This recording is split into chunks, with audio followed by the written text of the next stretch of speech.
The stars were quiet before the screaming started. They never saw it coming. For months, Earth had been left in silence, watching from orbit as alien fleets crossed the void like they owned it.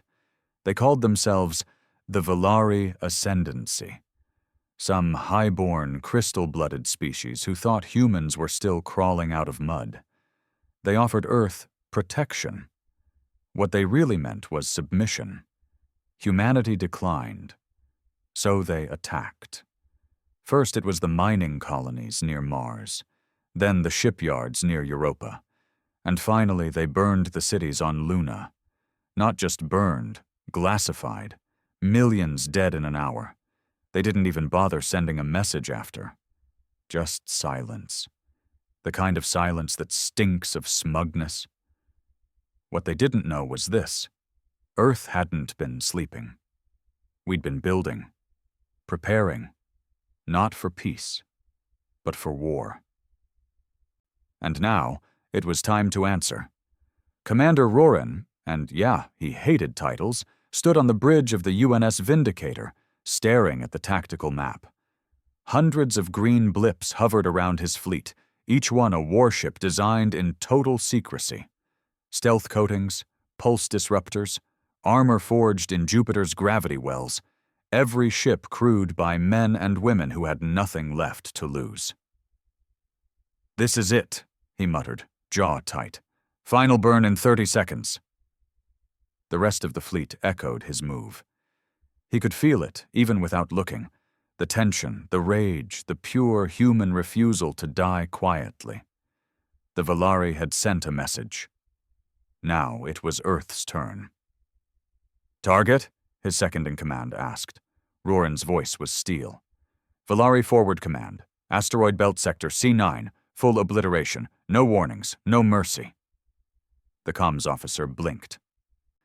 "Sir, civilians?" They didn't ask that when they bombed New Shanghai. "Fire the damn engines." The order went through, and the fleet lit up like a comet storm. Thousands of years of human warfare, pain, betrayal, strategy, vengeance, all boiled down into the moment the battle fleet breached the war zone. They dropped out of FTL in the middle of Valari space.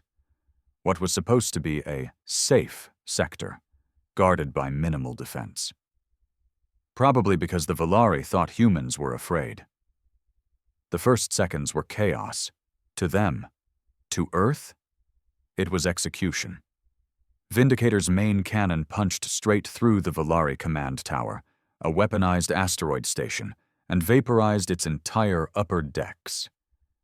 Plasma torpedoes flew from the flanks, targeting the hangars. Drones deployed in silent waves, slashing through comms arrays and life support modules. Within 4 minutes, the Valari fleet was reduced to debris and fire. Some tried to run. They didn't get far. Roran stood still as the lights flickered from the strain.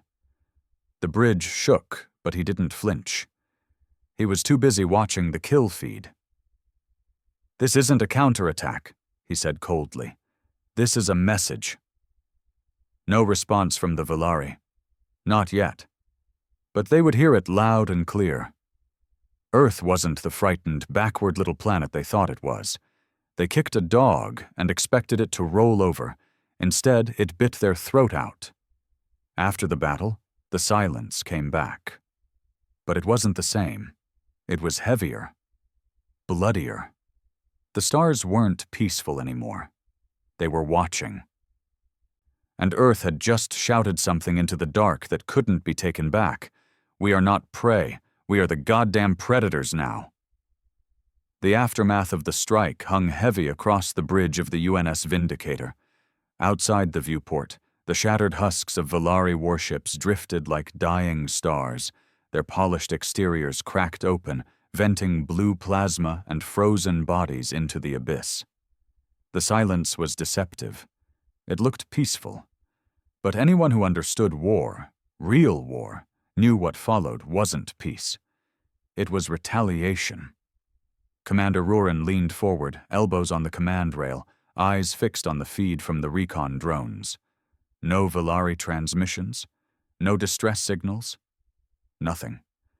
The bastards were probably too shocked to speak. Or maybe they didn't believe it yet. That humans had the nerve, the capability, and the cold fury to strike first and strike hard. "Sir, message from Fleet Command," came the voice of his communications officer, tension tight in his throat. Roran didn't look away from the wreckage. "Put it through." The screen flickered, then filled with the image of Admiral Tyrion, a man who looked like he'd aged 20 years in the last 10. His face was pale, eyes sunken, the corners of his mouth tight with something that wasn't quite fear. More like burden. "You've started something we can't walk away from," Tyrion said without preamble. "The Council's already lost control. The Valari Senate's declared us an aggressive species. They're calling it a war crime." Roran let out a dry breath, almost a laugh. "War crime?" he asked, voice low. "After what they did to Luna? After they turned civilians into ash?" "Let them choke on the word." "They're rallying their fleets," Tyrion warned. "Not just the Valari, the Consortium, the HFY, the neutral traders. Everyone who's afraid of us is choosing a side." "So what are we supposed to do? Apologize? Beg?" "No," Tyrion said, and now his voice shifted, hardening. "We double down." Roran nodded once. "Then give me my next target." The next strike wasn't surgical. It was brutal. 3 more Valari outposts burned within the week. The fleet hit them like fire through paper, fast, silent, efficient. Human war doctrine wasn't pretty. It was never meant to be. It wasn't about honor or showing strength. It was about ending threats before they got the chance to escalate. The galaxy didn't understand that yet. But it was learning. Every system the fleet entered was left smoking. No negotiations. No treaties, no speeches, just precision strikes, then withdrawal before reinforcements could arrive. It wasn't war.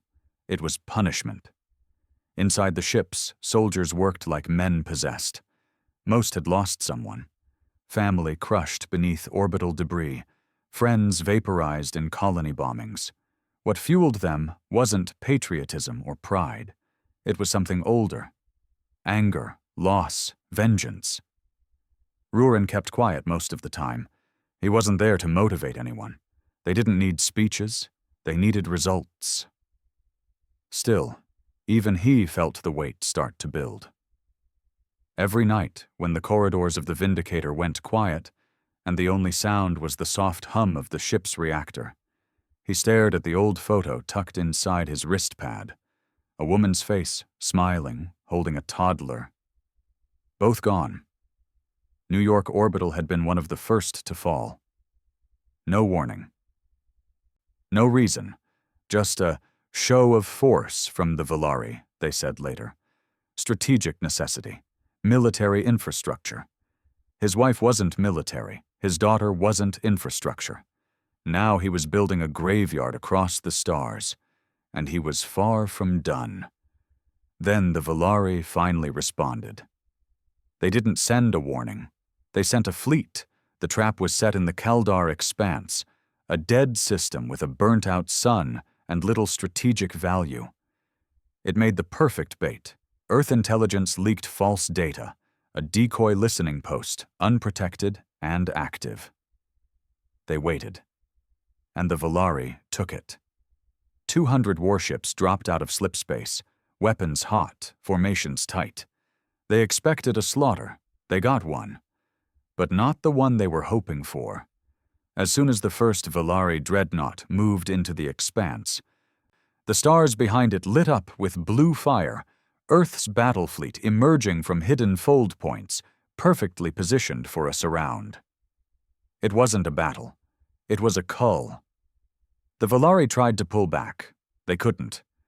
Human jamming tech, once mocked as primitive, locked their ships out of jump coordinates. Communications failed. Shields dropped.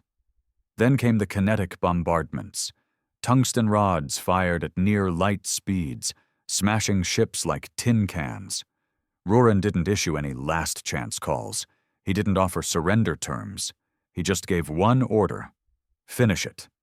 By the time the last Valari cruiser exploded, the stars over Kaldar were fogged with vaporized alloy and burning wreckage. Over 90% of the Valari fleet had been destroyed. Human casualties? Less than 24. The galaxy began to whisper a new name in fear: Earth's Fleet of Silence. They struck without transmission, without demands, without mercy, and they never lost. But even as the victories piled up, something started to shift. The galaxy stopped treating them like a nuisance. They began to see Earth for what it really was: a threat. Not because of the weapons, but because of the will. Humans didn't fight for territory, or honor, or expansion.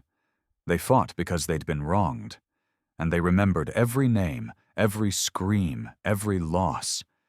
Now, even neutral systems began locking their gates. Ports that once welcomed human traders now flashed red with automated defenses. Treaties crumbled, alliances shifted. Earth was becoming a pariah. And Roran? He didn't care. "Let them tremble," he muttered during the debrief with Tyrion. "They stood by when we burned. Let them watch when we rise." But the Admiral wasn't smiling anymore. "There's intel that worries me," Tyrion said, eyes grim. "The Valari aren't taking more chances. They've activated their Black Shield division." Roran's face darkened. "Thought that was a myth." "It's not," Tyrion replied.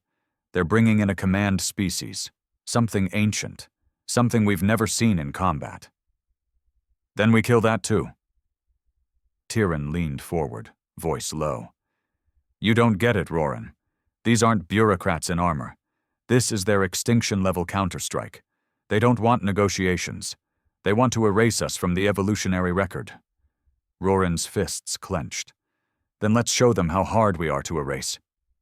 A week later, the first human outpost fell. Eden 9. A terraformed moon just inside the Triarch corridor. No military presence. Population of 40,000. It went dark in 7 minutes. Not destroyed, just gone. No debris, no transmissions, no escape pods. The scouts who found it couldn't even comprehend what they saw: a perfect sphere of silence where a colony used to be. It was like it had been erased from existence. The enemy had evolved, and humanity had just poked the real bear. Back on the Vindicator, the mood changed. Soldiers started sleeping in their armor. Officers read battle reports with glassy eyes. The horror of Eden 9 wasn't just about the loss, it was about the message. The Valari weren't scared anymore. They were angry, and their gods had finally woken up. But humanity didn't retreat. Instead, Roran gathered his fleet and charted a new course into the heart of Valari space. Not to attack, not this time, but to end it. The mission was simple: disable the Valari warp core at Iskar Prime, the nexus of their FTL network. It was their jugular. If it went down, the Valari would be paralyzed. No reinforcements, no interstellar jumps, just isolation and eventual collapse. But getting there meant diving straight into enemy territory, past systems crawling with patrols, through wormholes distorted by black matter, and into a region no human fleet had ever touched. It was suicide. Roran didn't care. He gathered the fleet captains, 33 of them, the toughest bastards left alive in Earth's military, and laid it out bare. "Some of us won't come back," he said, voice low. "Hell, maybe none of us will. But if we pull this off, we stop them from doing to every planet what they did to Luna. To Eden 9. One of the younger captains asked, "And if we fail?" Roran didn't blink. "Then we go out the way humans always have, fighting, not begging." They voted. Unanimous. The mission was green-lit. and the countdown to Earth's most dangerous strike began. There was no sunlight near Iskar Prime, only cold radiation and eternal shadow. The system's twin black dwarfs bathed everything in a pale, corpse-blue glow. Even the stars looked sick here. Dead light, scattered across the void like dust on an old tomb. UNS Vindicator led the fleet in, emerging from a collapsed wormhole stabilized with risky jump tech stolen from a fallen Valari scout ship. The fleet's sensors pinged the area constantly. But visibility was limited. Strange energy distortions made half the readouts flicker or fail. Even the AI systems couldn't make full sense of the space. Commander Rurin stood at the center of the bridge, flanked by his key officers, his jaw tight as steel. The journey through hostile space had cost them 3 ships. 2 destroyed in ambushes, 1 self-scuttled to draw off a Valari interceptor swarm. They hadn't stopped. Couldn't. This was the final knife. "Status?" Rurin asked, not taking his eyes off the slowly rotating mass ahead of them. "Visual confirmation on Iskar core, 50,000 kilometers out," said his second. "It's larger than expected." "Show me." The tactical map lit up, and every man on that bridge felt it. Iskar core wasn't just a station. It was a living fortress. The core structure looked like a twisted cage of black bone and metal, slowly pulsing with violet energy. It hung in space like a suspended organ, its shape asymmetrical and unnatural, built by minds that didn't care for symmetry or human logic. Dozens of Valari dreadnoughts orbited it like obedient insects, each one bristling with weapons Earth had never seen. "This place wasn't built for defense," Rurin muttered. "It was built to terrify." And it was working. One of the newer officers, a lieutenant barely old enough to shave, whispered too loud, "Sir, what if we don't make it back?" Rurin turned, eyes hard. "Then we make damn sure they remember who did this." He opened a fleet-wide comm channel. "All ships, listen up. This is the heart of their empire. This is where they think they're untouchable. We're about to teach them otherwise. No negotiations, no half measures. We strike, we plant the virus, and we break their spine. If you've got prayers, say them now. If you've got grudges, sharpen them, because this is it." He paused, let it sink in, then added, "Make them afraid of the dark." Then the fleet moved. The first wave hit the outer picket. Valari ships responded with a precision that no one had seen in previous engagements. There was no panic, no delay, as if they'd been waiting, as if they wanted the humans to come here. That didn't matter. The Vindicator led with a plasma barrage that melted the nearest frigate in seconds. Behind it, Earth's destroyers unleashed hell.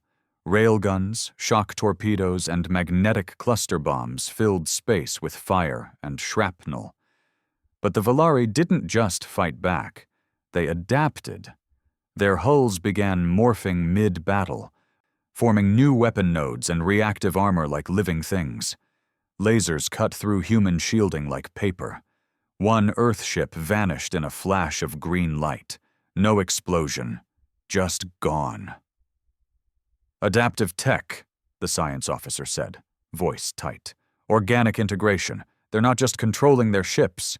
They're merged with them." "Keep firing," Rurin growled. "Burn them down to atoms." He knew what was happening.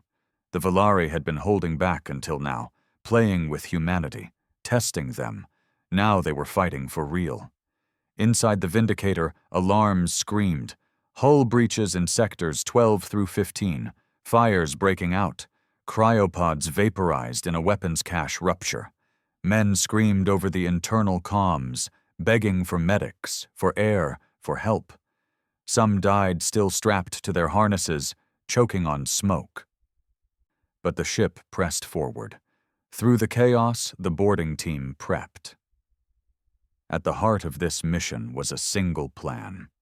Breach Iskar Core's command deck. plant the Cinder Protocol, a quantum virus designed to trigger a chain reaction collapse of the warp grid. No warp, no fleet movement, no reinforcements. The Valari would be cut off from their empire. But to plant it, someone had to get inside. Roran didn't delegate. He suited up.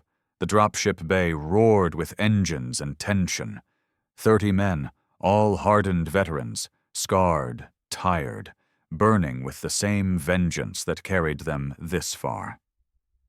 Roran's voice cut through the roar. Anyone not ready to die today can stay on the ship. Not one man moved. They launched. The surface of Iskar core was wrong. The walls looked like they pulsed, breathing.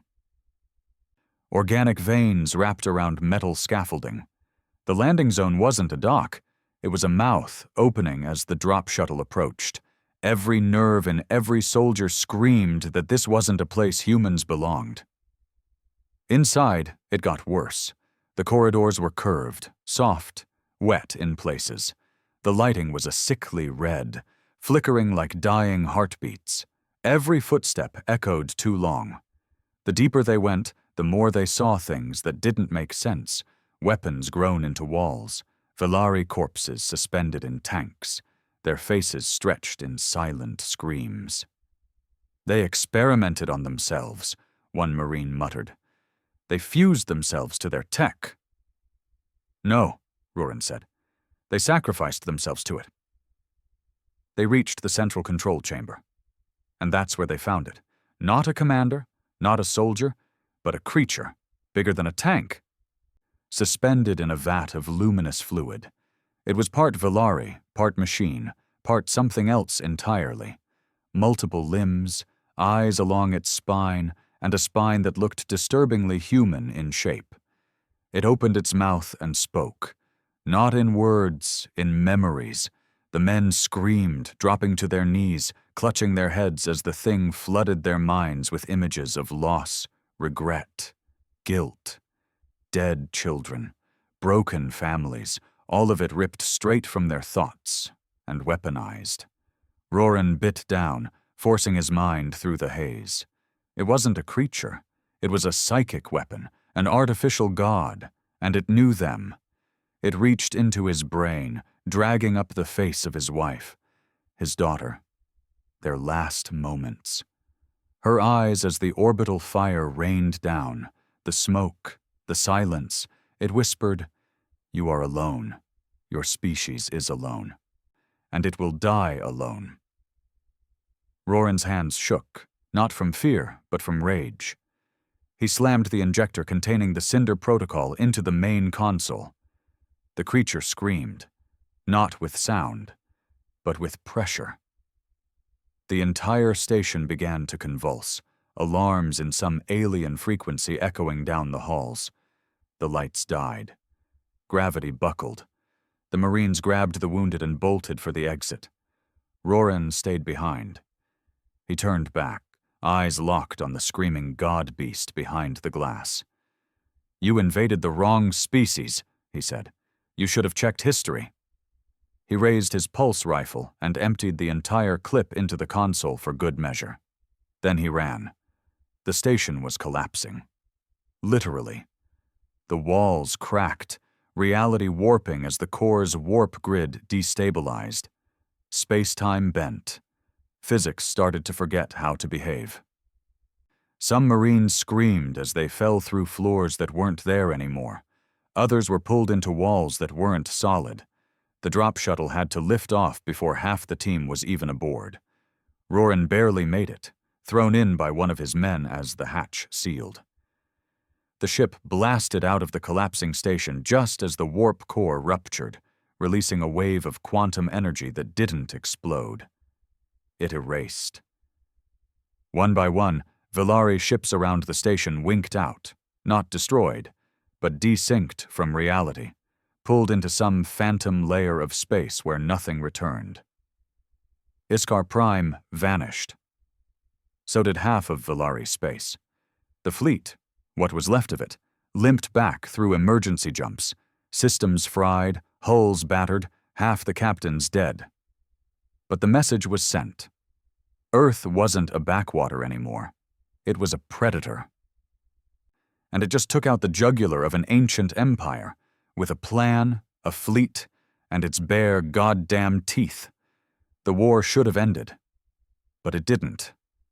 3 days after the destruction of Iskar Prime, the galactic channels went dark, not from technical failure, from fear. All across the outer rim, neutral ports shut down. Trade routes collapsed. Diplomats vanished. Species who had once watched the war from the sidelines now chose silence over diplomacy. Earth had pulled off the impossible. They'd severed the spine of an empire. But instead of bringing peace, it lit the galaxy on fire. Because in the absence of the Valari, a new question echoed across the stars. What happens when humanity becomes the new threat? Commander Roran sat in silence aboard the UNS Vindicator, the low hum of life support whispering through the scarred halls.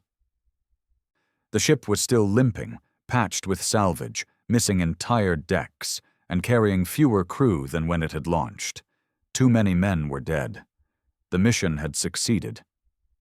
But the cost was carved into every face on that ship. They'd brought down a monster. But in doing so, they'd become something else, something colder, sharper, a blade with no scabbard. The fleet drifted near Earth's outer orbit, waiting for clearance to return. But clearance didn't come. Instead, they got orders to hold position, no explanation, no welcome, just static. The call from Fleet Command finally came 14 hours later. Not a conference, not a debrief, a direct order. Roran was to report alone. The shuttle ride down was silent, escorted by 2 automated sentries, no human pilots. That was the first red flag. The second was when he landed not at the Central Military Dome in Geneva, but in a hidden base dug into the Greenland ice. He was met by a man who didn't give his name. Civilian clothes, mirrored glasses, an earpiece buzzing with encrypted feeds. "This way," the man said. "Who are you?" Roran asked. "I'm someone who thinks you've done enough damage for 1,000 lifetimes." They walked in silence through white corridors that smelled like bleach and fear. Then a door hissed open, revealing a room that looked more like a tribunal chamber than a command center. Inside were 6 people, fleet brass, civilian leaders, AI liaison reps. Not one saluted, not one greeted him. "You disobeyed containment protocols," one of them said coldly. "You launched a mission that escalated the conflict beyond scope." "I executed the approved strike plan," Roran replied, jaw tight. "You destroyed a species' most sacred construct. They destroyed our homeworld colonies." Another leaned forward, eyes cold.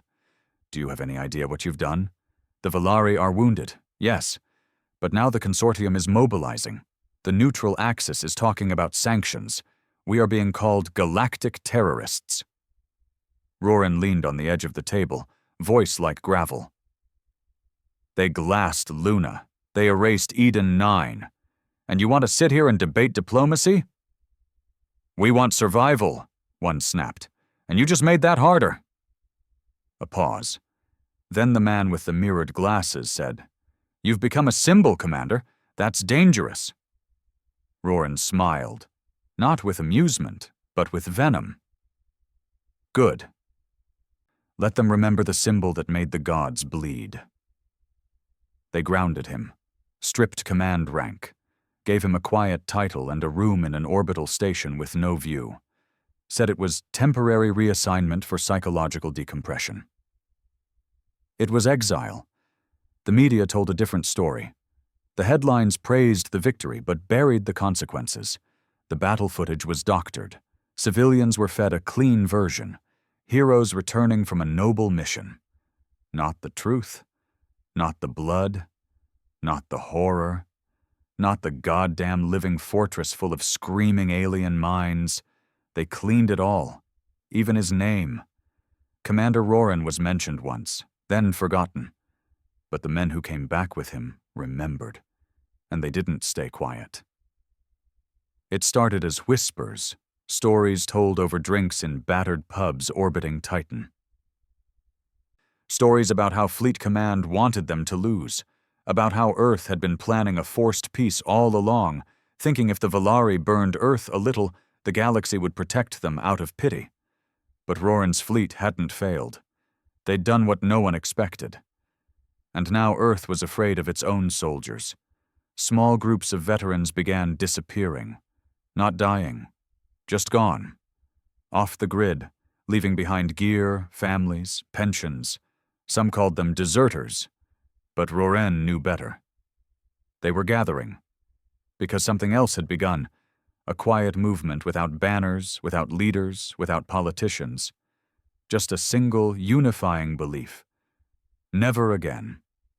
Meanwhile, across the galaxy, the Valari did not die. They changed. The destruction of Iskar Prime shattered the core leadership. Yes.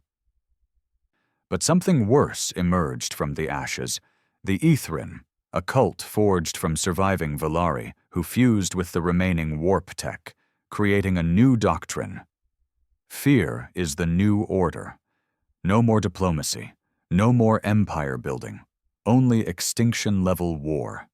For every system the humans took, the Ethrin retaliated by unleashing horrors previously forbidden by Valari law, bioplasmic storms, time disruption bombs, planet-eating nanoswarms. Human colonies in deep space began vanishing without a trace, not attacked, just erased. Like Eden 9. The galaxy plunged into chaos. The humans weren't saints, but the Ethrin were now devils, and Earth was stuck between who they were and what they would have to become to survive. Roran's exile ended the day his door hissed open and a familiar face stepped in. A former captain, a woman with a shattered eye socket and an artificial lung. She didn't salute. She just said, "They're here." Outside the station, 6 stolen frigates waited in silent formation. No transponders, no IDs, just symbols scrawled in dull red paint across their hulls, a broken world pierced by a blade. The dead fleet had risen. "Why me?" Roran asked. "You already died up there," she said, "but the galaxy still needs monsters." He boarded the lead ship. It was half junk, half rebuilt from scrap, with a crew that looked like they belonged in war crime records, not a military archive. Some had no uniforms. Some had scars that still bled. All of them looked at him with respect, not for his title, for his refusal to break. "This isn't Earth Fleet anymore," his old XO said. "No," Roran agreed. "This is something worse." They jumped without logging coordinates. Their mission wasn't conquest. It was retribution. Where the fleet wouldn't go, they would. Where the laws forbade action, they would act. They would not be remembered in statues. But they'd be feared in the dark. Because war had changed, and Earth, if it wanted to survive, would need the kind of soldiers they tried to bury. Roran looked out at the stars, hands behind his back, voice low and deadly. "They wanted monsters," he said. "Let's give them nightmares." There was no chart for the part of space they entered, no records, no nav buoys, no signals. The maps just called it Black Reach, a region so far beyond the trade lanes and warp corridors that even pirates avoided it. Not because of radiation or gravity wells, because of what had been buried there. Roran's fleet arrived in silence, 6 outlaw ships barely held together by stolen parts, salvaged cores, and the stubbornness of their crews. They were ghosts, running dark, no beacons, no transponders. Out here, there was no law, no politics, no diplomacy, just the cold hum of engines and the distant groan of forgotten things. Inside the command deck of the Barrowborn, Roran stood before a tactical display that barely worked. It flickered, glitched, spat static every few seconds. But that didn't matter. They hadn't come for a clean fight. They'd come for information, and they were following a whisper. Literally, a dying Valari prisoner, burned half to bone during a failed retaliation strike near the Epsilon Rift, had said just 2 words before he died. Ithrin's grave. Most of the crew had taken it as gibberish, but Roran? He knew better. That wasn't the name of a tomb. That was a location. And if the Ithrin, the reborn Valari cult, had a grave, then whatever was buried there was either something they feared or something they were trying to wake up. The fleet passed through 3 dead systems. The first was a husk, a binary sun system with shattered moons and frozen oceans. No signs of life, no movement, just planetary scars that looked like they were carved by tools the size of cities. The second system was worse. There were signs of terraforming, half-finished cities made of bone-like metal, vines of copper threading through stone. A Valari colony, probably abandoned after the fall of Iskar Prime. Except it hadn't been abandoned. It had been emptied. Everything organic, gone.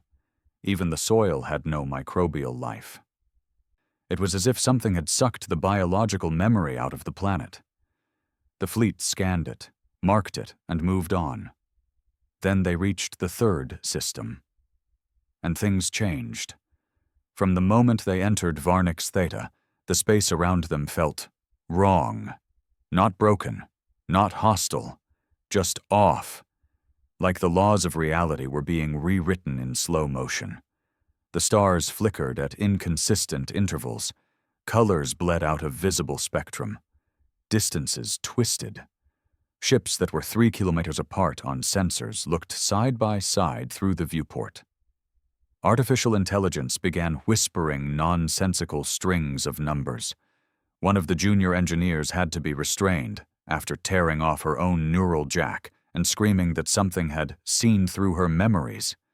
Still, they pushed forward, because there it was, a signal. Buried deep within the static, hidden under radiation clouds and false readings, a pulse, rhythmic, ancient, unmistakably Velari in origin, but twisted, not a beacon, a heartbeat. Roran clenched his jaw. They were close. They found it orbiting a dead star. No planets, just an asteroid field filled with ice and broken metal, and at its center, Ithrin's grave. It wasn't a base, it was a mass, black, jagged, growing in slow motion, feeding off the husks of old warships. It looked like a tumor carved from obsidian, with flickers of green lightning arcing across its ridges. Even the AI refused to scan it. Every attempt to get a read on its shape, structure, or material composition resulted in corrupted data, seizures in neural-linked crew, or full system reboots. But there were entrances. 3 of them. Each the size of a dreadnought's hangar bay. Roran looked at the feed and knew, instantly, whatever the Valari feared, this was where it lived. He didn't hesitate.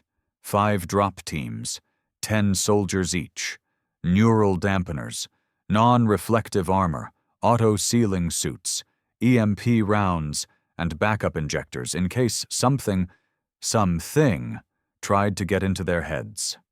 The mission wasn't conquest, it was discovery. But every man that boarded the shuttle knew the odds. They weren't coming back. They didn't care. They'd already died the day Earth buried them. Inside the structure there was no gravity, not because the place lacked it, but because it had its own set of physical rules. The moment the soldiers crossed the threshold, orientation stopped meaning anything. Up became sideways. Light refused to obey shadows. And time felt thick. One soldier's suit clock said he'd been inside 3 minutes. Another's said 41 seconds. Another said 2 hours. Still, they moved forward. The structure was alive, or at least half-conscious. The walls moved when no one was looking. Patterns shifted. Some of the corridors looped back on themselves. Others led to chambers that made no sense, like the one filled with hanging coffins, each with a half-formed Valari body inside. Faces stretched in silent agony, arms frozen in prayer. Then they found the center. a massive cathedral-shaped chamber, larger than a stadium, with a pulsing crystalline core floating above an altar made of spine-like rods. The core was wrapped in tendrils of dark energy, visibly holding it back. Whatever was inside that core was not meant to wake up, but it was stirring. One of the soldiers stepped forward, trying to scan the energy. He collapsed. Blood poured from his eyes, nose, and ears. Before he died, he whispered something none of them expected. "It's human." That's when the truth hit. This wasn't a Valari weapon. It wasn't alien. It was us. Or something that had once been human, some long-forgotten experiment the Valari had stolen or discovered or unleashed. Something from before Earth joined the stars. Something lost, and now growing again.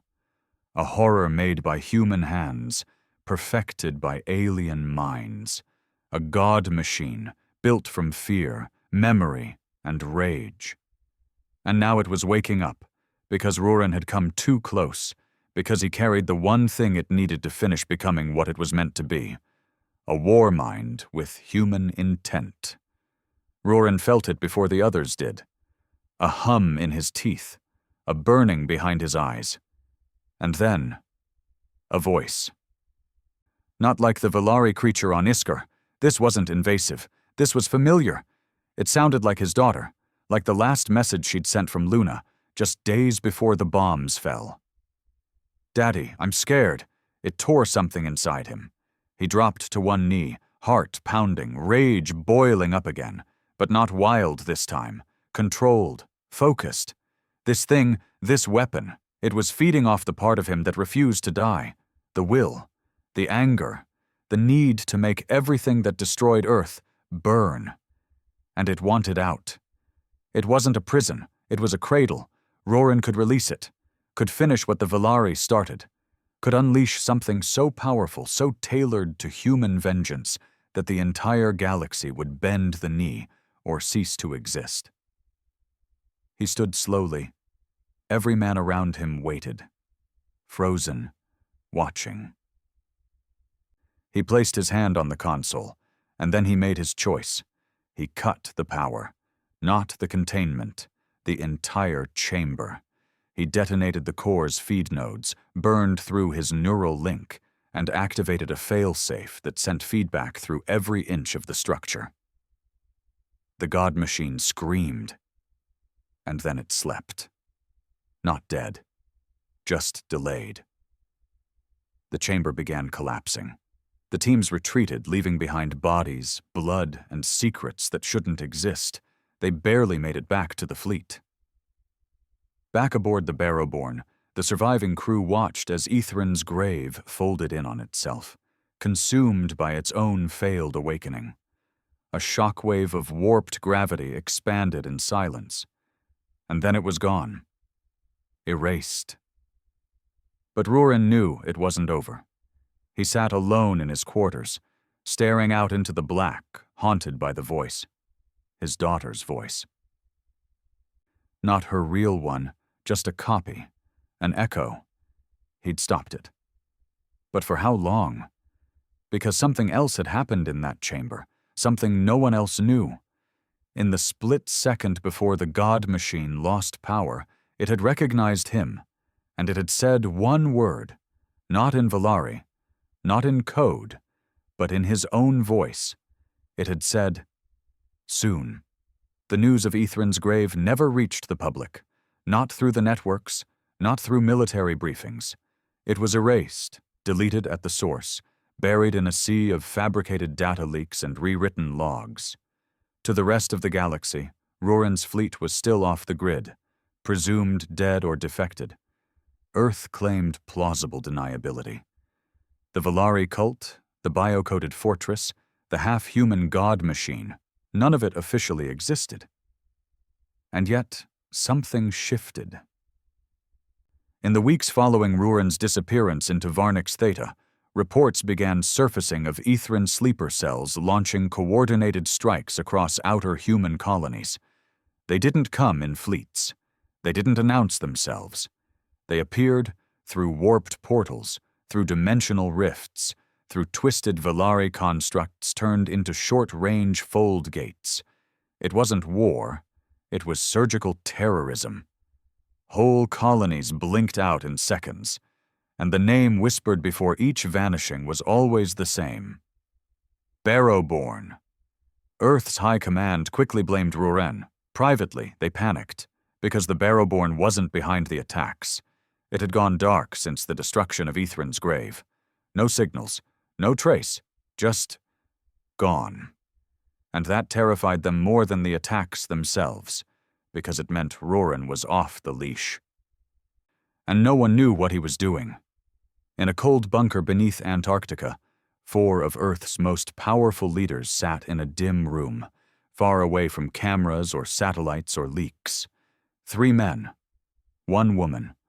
All of them wore civilian clothes, but their eyes gave away their rank. They had seen too much. Done too much. "This is getting out of hand," one of them said, tapping through intercepted footage of a burned-out colony dome on Core 9. No bodies, no scorch marks, just walls melted into liquid, frozen mid-collapse. "They're hunting specific targets now, gene logs, former AI handlers, thinkers." "They're cleaning up something," the woman replied.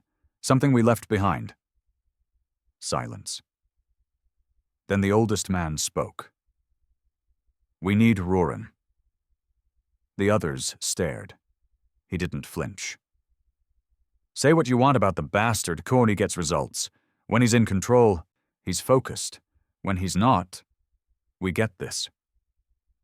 "Control him? He's a ghost," the younger one snapped. "He took a war criminal crew and vanished into deep space. For all we know, he's building an empire." The old man shook his head slowly. "No, he's not building anything. He's digging." And that, more than anything else, made them sweat.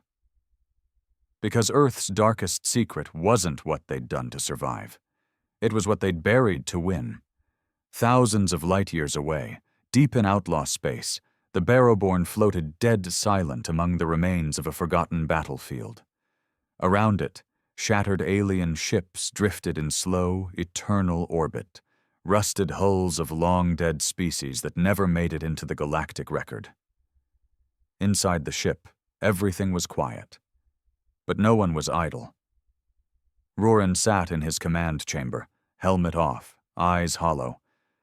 A data pad flickering with old records. He'd been searching for weeks, not planets, not enemies, but himself. Ever since the voice at Ithrin's grave called his name, something had cracked. Not broken, just shifted. He felt it in the way his dreams played on loop, in the way the gravity on his ship felt slightly wrong, like the walls remembered another configuration, and in the back of his mind, something was always humming. Low, persistent, familiar. It wasn't a voice, it was a signal. That night, it changed. He was alone, reviewing failed scans from the Core 9 incident when the signal spiked. Not on comms, not in the ship's systems, in his own head. His eyes snapped open, the lights in the chamber dimmed, not from power failure, but from intentional dimming, as if the ship itself had been waiting. Then the feed changed. A single line of text appeared across his pad. "You should have let me wake." Ruren didn't move. He didn't panic. He just whispered, "You're not ready." Another line, "And neither are they." He stared at the screen. Then, slowly, he began typing. No commands, no threats, just a question. "Why do I hear you?" The answer came instantly. "Because you were the template." He didn't sleep after that, didn't speak to the crew, didn't eat for 2 days. When he finally called a briefing, his officers expected a new strike plan. What they got was something else. Ruren stood at the head of the table, expression unreadable. "We were wrong," he said. "About the war, about the Valari, about all of it." He keyed a holofile. It showed an image, grainy, old, marked classified black. A human test subject. from Project Lament. A failed Earth experiment to design pre-FTL synthetic minds based on trauma, built not to feel, but to remember pain permanently, to learn from it, to grow from it, to never forget betrayal. The project was shut down after 3 test runs. All subjects went insane. Except one. "He didn't die," Roran said quietly. "He was taken. The Valari found him, used him, built Ethran's grave around him, and now he's trying to finish what we started." One of the officers asked, "Who was he?" Roran stared, then said, "My brother." It explained too much. Why the war mind had echoed his voice, why it knew his grief, why it fed on vengeance like oxygen. The Valari hadn't just built a weapon. They'd stolen a blueprint for human rage, one created in a lab on Earth, long before the war, long before Luna burned. And now that weapon wanted to come home. Roran made a decision. He sent a private message, one he never thought he'd send, to Admiral Tyran, encrypted, off-grid, no official stamps, just a few words. "You buried my brother. Then you buried me. I'm coming back. Not to burn Earth. To save it. Because something is coming that doesn't care whose side you're on. And it remembers everything." On Earth, Tyran received the message in silence. He didn't show it to the others, didn't archive it, just stared at it for a long time.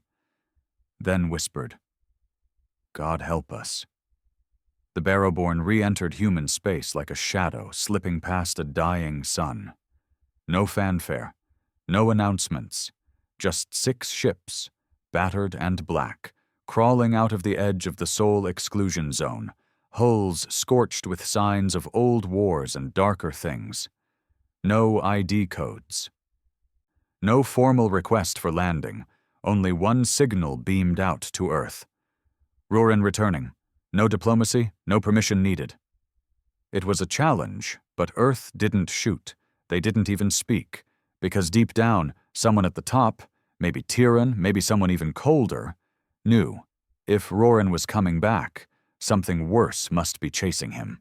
The fleet docked at Tethys Orbital, an aging spaceport once used for civilian freight, but long since abandoned after the war, with the Valari made Earth close its outer rings.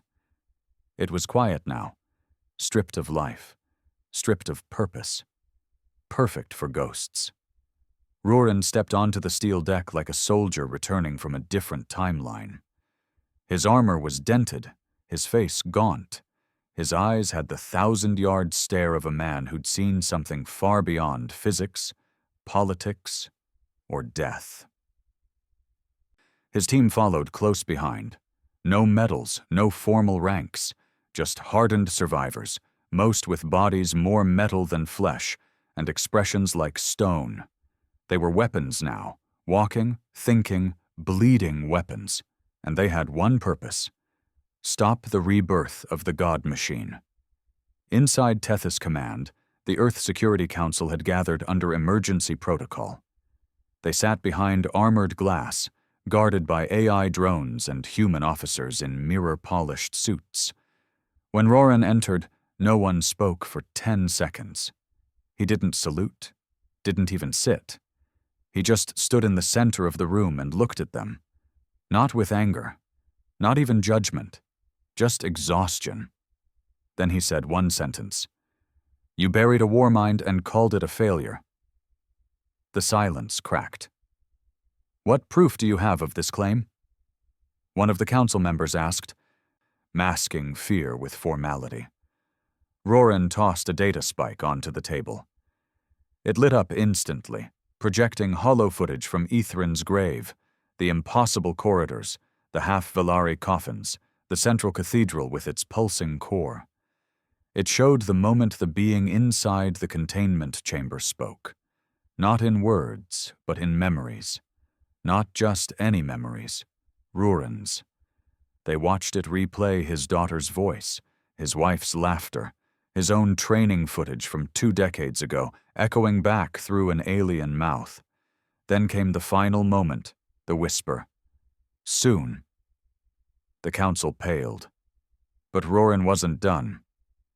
"This thing was human once," he said. "You built it, called it Lament 09. You fed it grief, trauma, war. You thought it would become the perfect strategist. It became a demon. And when it broke containment, you didn't destroy it. You sold the failure to the Volari, called it a black budget exit, let them think it was your trash." He pointed at the flickering image. "They turned it into a god." A pause. Then Admiral Tyran, watching from the side, finally spoke. "Why didn't it kill you?" Roran's voice dropped. "Because I'm the only one it remembers." The room fell into chaos. One councilwoman stood and demanded Roran's immediate arrest. Two others called for lockdown protocols. A fourth began screaming about galactic tribunals and war crimes. But Roran just watched them, like a man watching children argue while the house burned behind them. Then the emergency alarms sounded, and everything went quiet again. An AI voice echoed through the chamber. "Unauthorized spatial breach detected near Martian orbit. Object has bypassed orbital defenses. Interference suggests high-level temporal distortion." The room turned red. Roran smiled, not from joy, but because he knew it had begun. "It's here." The entity didn't arrive in a fleet. It didn't need ships. It came in a storm.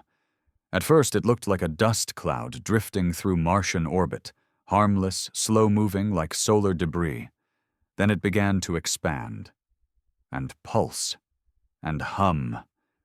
Not through audio channels, through mind space. Anyone neural-linked to planetary networks felt it immediately. A pressure behind the eyes, a taste of ash on the tongue, and a vision of something screaming without sound. It wasn't a message, it was a claim, and it came with a name. "I am the first remembrance. You forgot me, but I never forgot you. Come and kneel, or come and die." Within 20 minutes, 4 Martian defense satellites melted.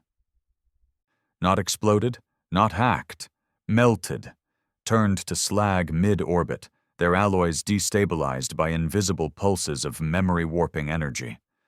Roran watched it from the Tethys feed. He didn't blink. He just turned to Tyran. "You built it to never forget pain. And now it's making sure none of us ever do again." Earth responded. Hard. Fleets mobilized, strike ships deployed, orbital lasers charged. Generals barked orders from war rooms filled with urgency and panic. But none of them understood what they were fighting. This wasn't an invasion. It wasn't even a declaration of war. It was a reckoning. Because the God Machine didn't just destroy hardware. It didn't just kill soldiers.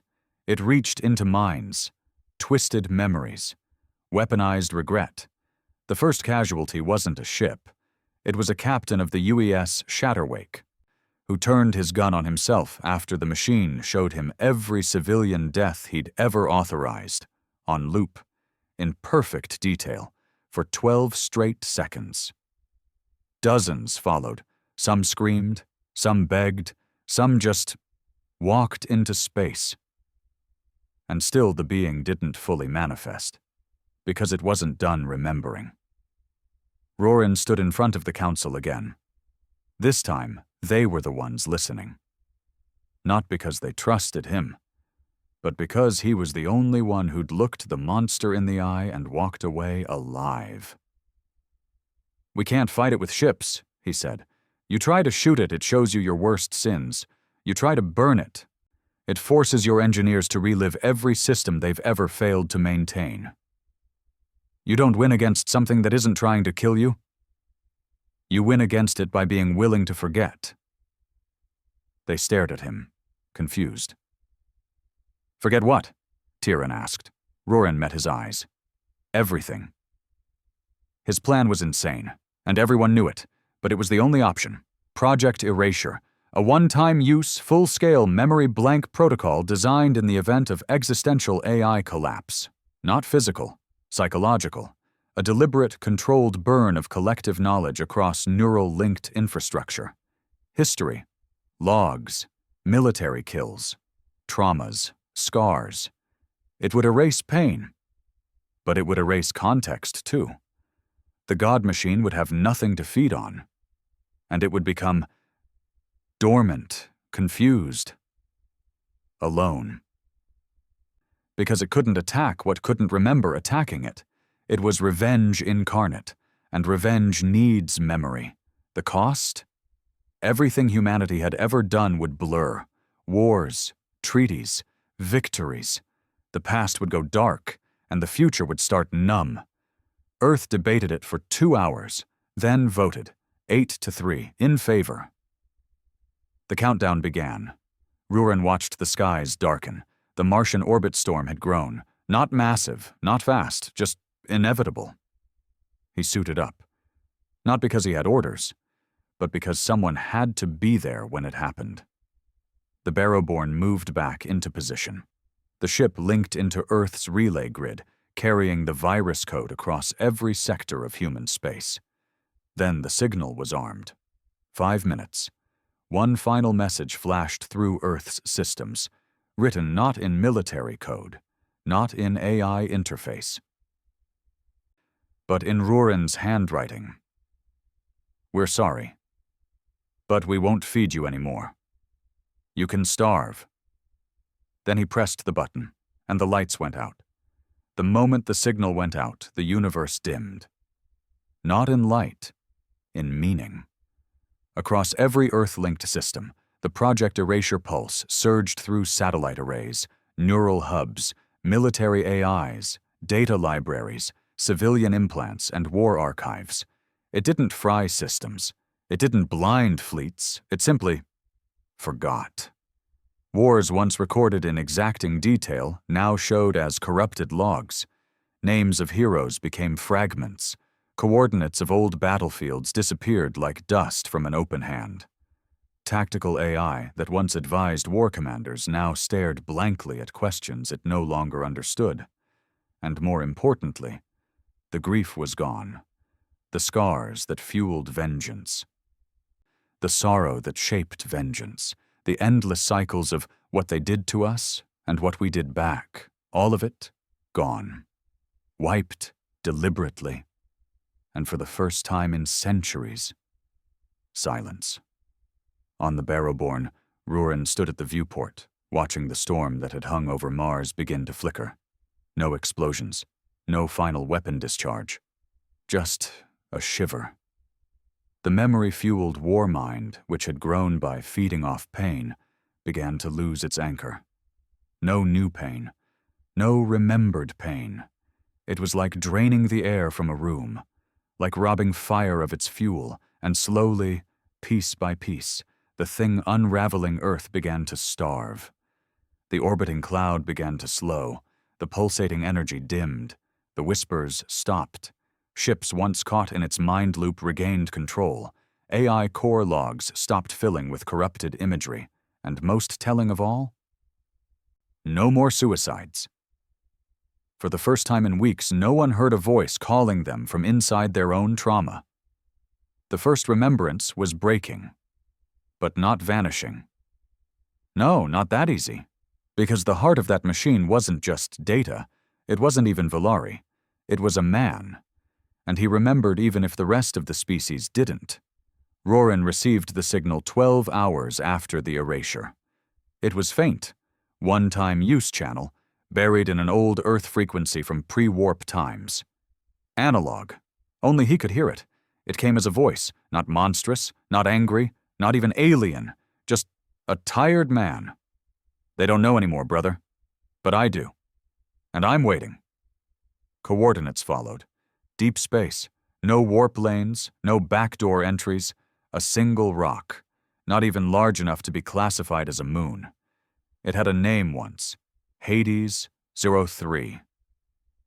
An early black site from the first days of Earth's AI experimentation, decommissioned, forgotten, which made it the perfect place for something that should never have existed. Rurin didn't tell the crew where he was going. He left a final message with the XO, encrypted, unlocked only if he didn't return.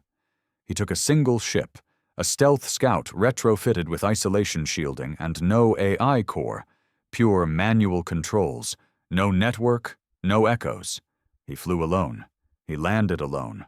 And when he stepped onto the cold, crater-split surface of Hades Aero 3, he knew this was the end. Not of the war, not of the enemy, but of himself. The door to the facility was still sealed. The codes still worked. His handprint was accepted, though he hadn't used it in decades. The elevator descended deeper than any surface scans suggested. Walls were covered in failed warnings, blinking lights, and incomplete log entries corrupted beyond repair. At the bottom, a corridor. And at the end of the corridor, him. He looked the same.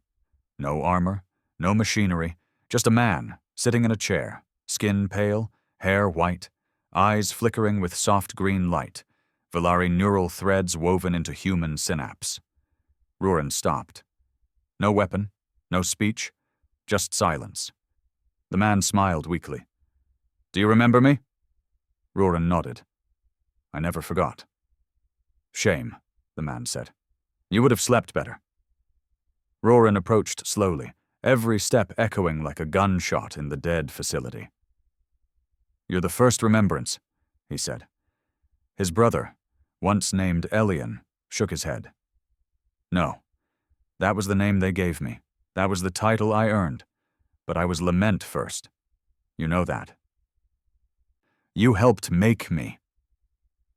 And that was the truth no one else knew. Before the war, before the Valari, before the trauma systems and AI colonies and mind-linked soldier units, there was Project Lament. And Rurin hadn't just been a soldier. He'd been a handler, the one who helped calibrate Lament in 09, who watched his own brother fall into madness, then handed him over to a program that promised to fix him through trauma reinforcement. "I thought they'd help you," Rurin whispered. Elian smiled sadly. "They did, just not in the way you imagined." A long pause. "You killed it," Elian said. "The war mind, the thing I became." "I starved it," Rurin corrected. "It's still there." Elian nodded slowly. "Yeah, I can feel the emptiness. It's like forgetting why you're angry, but still needing to punch something." Rurin stepped forward. "I came to end it." Elian stood. No threats, no anger, just acceptance. "I know." They fought, not with fists, not with weapons, with memories. The old facility had a neural echo chamber, built for deep-linking minds in synchronized trauma exploration, a place where handlers and subjects could share emotion, loss, guilt, and try to rebuild a human psyche. Instead, it became their arena. Rurin stepped in first. Elian followed. And inside the echo chamber they saw it all. Not just the war, not just Ethrin's grave, not just Earth's sins, but their own. Rurin saw the day he walked away from Elian's treatment room, choosing a promotion over staying with his brother. He saw the form he signed, authorizing the transfer of Lament 09 to the Vellery under a hidden clause marked experimental salvage rights. He saw his brother's face the day the door closed between them, scared but silent. Elian saw Rurin holding his daughter's broken body on Luna, whispering apologies. He saw the rage, the need for someone to blame. And he saw himself become the perfect vessel for that rage, not because of the Valari, not because of programming, but because all he'd ever wanted was for Rurin to say, "I shouldn't have left you." And when Rurin finally whispered that, everything broke. Outside, the crater pulsed. A low tremor rocked the planet. On Earth, the last remnants of the Warmind signal began to fade. Not collapse, not explode. Just disappear. Like grief finally exhaled. The fear in deep space? Gone. The whispers? Silenced. And on Hades, Aero 3, Rurin stood alone beside a chair holding nothing but ashes. Elian's body had collapsed. No tech. No remains. Just silence. When Roran returned to the Barrowborn, he didn't speak of what happened. He handed the XO the final encrypted message and said, "Burn it." They asked what they were now. If the war was over. If they were still soldiers. Roran looked out at the stars, emptier than ever, and said only, "We're the memory they tried to forget. So we'll be the ones who remember it right." Then the Barrowborn turned toward the edge of known space, not to conquer, not to avenge, but to guard, because Earth had chosen to forget. But someone still had to watch the dark.